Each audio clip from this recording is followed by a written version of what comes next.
Bonsoir, donc bonne fin de semaine, bonne reprise pour demain, pour certains qui ont fini leurs vacances. Et donc la vidéo aujourd'hui, ça sera sur un sujet, un petit clin d'œil à Christian Thomas, un de mes fidèles abonnés,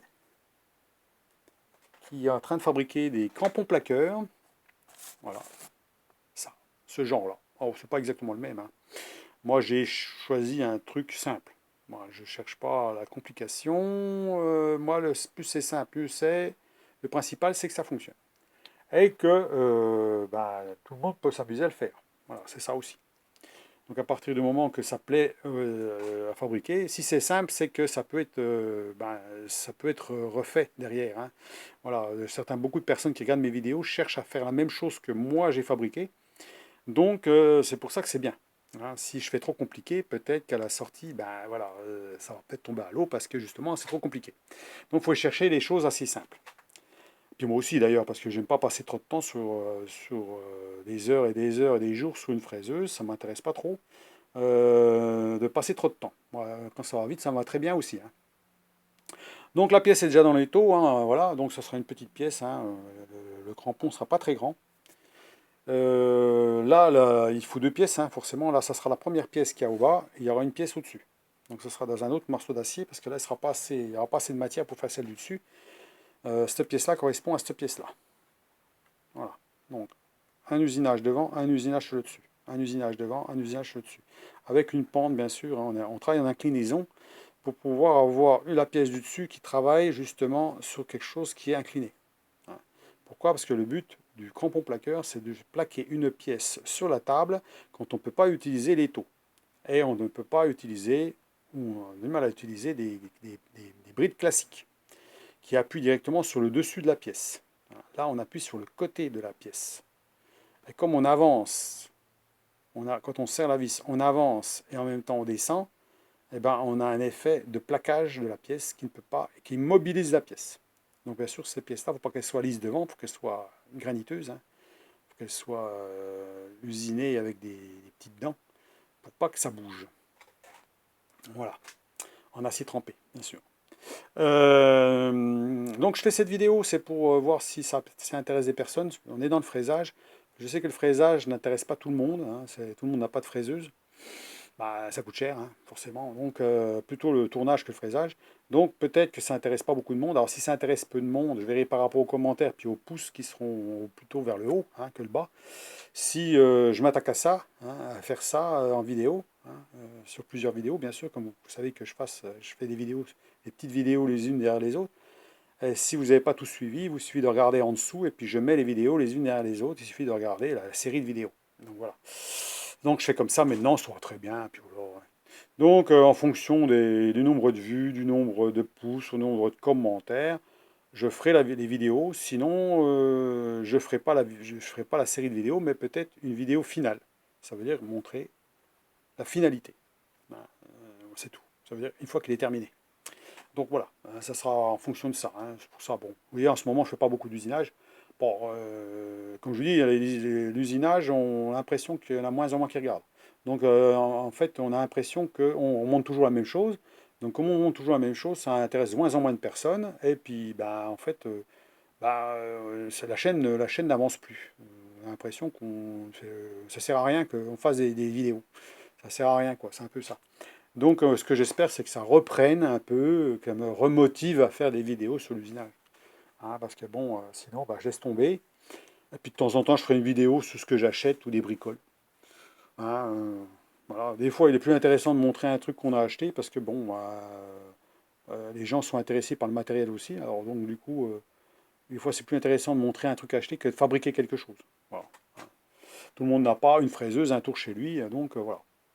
Donc, je vous laisse sur cette vidéo. Donc un petit clin d'œil à Christian Thomas qui fabrique en ce moment des crampons plaqueurs. Un petit clin d'œil aussi à Marco, aussi un youtubeur qui a fabriqué ce genre de crampons plaqueurs. Il y en a sûrement d'autres qui en ont fait, hein, ou qui en montrent sur YouTube, vous pouvez regarder, hein. Il suffit de mettre sur le moteur de recherche crampon plaqueur, vous allez voir tout ce qui peut être fait sur le sujet. Vous pouvez aussi regarder le prix de ces dispositifs sur Internet, le prix que ça peut coûter et que ça peut valoir le coup de fabriquer. Maintenant, on peut toujours se débrouiller autrement, hein. Moi, je me suis jamais servi de ça parce que j'en ai pas. Et je me suis toujours débrouillé autrement. Mais des fois, on peut se casser la tête alors qu'on aurait peut-être ça, ça serait peut-être plus simple. Donc, c'est peut-être utile de l'avoir. Maintenant, pour l'instant, j'en ai pas l'utilité. Ça sera une vidéo pour faire une vidéo, pour vous montrer si ça vous intéresse ou pas. Voilà, c'est tout, hein, voilà. Le sujet, il est là. Et puis, bah, ma foi, ça a l'air d'être bien de faire ce genre de truc. Ça a l'air d'être bien. C'est pour ça que quand je vois les vidéos de Christian Thomas, il a de se faire plaisir à faire ça. Ça a l'air de lui plaire. J'ai dit, tiens, pourquoi pas essayer d'en faire aussi. Voilà, en même temps. Bon, comme ça, on verra bien, hein, ce que ça peut donner, hein, voilà. On verra bien si j'arrive à faire ça comme il faut. Alors, si vous avez intérêt, si ça vous intéresse de fabriquer ça chez vous, euh, puis que vous voulez faire la même chose que moi, attendez que ça soit fini. Si vraiment je commence à faire les vidéos, que ça soit terminé, que ça soit fonctionnel. On est d'accord. Que ça soit fonctionnel. Parce que si on fabrique puis qu'à la fin ça marche pas, bon voilà. Moi je dis toujours, moi je fais des trucs, puis après je suis content quand ça fonctionne. Puis en général, bon, ça fonctionne. J'ai de la chance, mais bon, dans la logique, ça fonctionne. Dans la logique, non. Déjà, sur le papier, ça fonctionne. Maintenant, en réalité, on ne sait pas. Il peut toujours y avoir les petits bugs, les petites conneries. Bon, voilà, quand on fait des trucs, on ne sait pas, hein. Donc, des fois, il faut prendre des petites astuces pour pouvoir que ça soit précis ou autre chose, hein. Donc, alors, je vous laisse sur cette vidéo qui est très rapide, hein. Et puis, dites-moi ce que vous pensez. Alors, maximum de commentaires, maximum de pouces vers le haut pour que ça me motive à faire la vidéo. Sinon, on laisse tomber, on arrête. Et puis, bah, on trouvera peut-être un autre sujet, hein, sur le tout ou sur autre chose, hein, voilà, quand j'aurai envie de faire autre chose. Pour l'instant, bah, voilà, pour l'instant, je ne fais pas grand-chose dans les usinage, hein. J'en ai fait sur une poignée sur une tête de débroussailleuse il n'y a pas longtemps. Donc, si vous voulez la regarder, vous regardez mes vidéos. Sinon, c'est sur des adoucisseurs, pas adoucisseurs, sur des purificateurs d'eau, des trucs comme ça. Parce que pour l'instant, bon, je suis plutôt là-dedans, hein, dans ce genre de choses. Ça peut toujours intéresser les personnes, mais pas beaucoup en fait, hein. Donc voilà, c'est pas le sujet en fait de la chaîne, hein, c'est vrai, hein. Mais bon, moi je montre un peu n'importe quoi, que ce soit du matériel, que ce soit des bricolages, que ce soit des trucs que j'ai fait, pourquoi pas montrer pas que de l'usinage. Voilà. Ça peut être intéressant pour plus de monde. Voilà. Donc eh ben, je vous laisse sur ce petit dessin de crampon plaqueur, et puis à voir si on continue là-dedans ou pas. Oui, c'est tout prêt, hein. C'est prêt, hein. Voyez, la petite cale de précision. Alors c'est bien d'avoir les petites machines là. En dessous, vous calez ça, tac, tac. Alors bien sûr, j'essaie de dépasser, mais là, il va dépasser moins, hein. En fait, c'était pour dessiner, pour voir à peu près s'il me restait assez de matière au bas. Sinon, je vais l'avancer, hein, pour pouvoir être pratiquement à ras de l'étau, là. Parce que plus on se met près de l'étau, mieux c'est. Il ne faut pas laisser trop dépasser les pièces, hein. Donc, si vous laissez dépasser les pièces, vous risquez d'engendrer des vibrations. Ça ne sert à rien. Donc, il faut mettre assez proche, sans toucher l'étau, bien sûr. Donc, voilà. Allez, et ben sur ce, ben, bonne soirée, et puis à la prochaine, peut-être. À plus, au revoir.